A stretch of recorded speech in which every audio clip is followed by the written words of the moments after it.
peacefully protest. Do you believe in peace? Yeah. You believe in justice?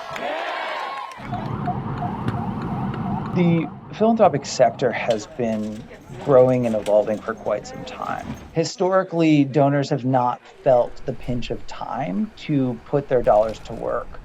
But in 2020, there was an acknowledgement that time was absolutely of the essence. In many ways, donors were called to action in March, and many responded without hesitation. And what we witnessed from the response is something absolutely incredible. It's a shedding of old habits, these patterns of well-worn behavior that have historically not served the world. This is a direct result of observing the effects of the COVID-19 pandemic and witnessing the racial justice movement.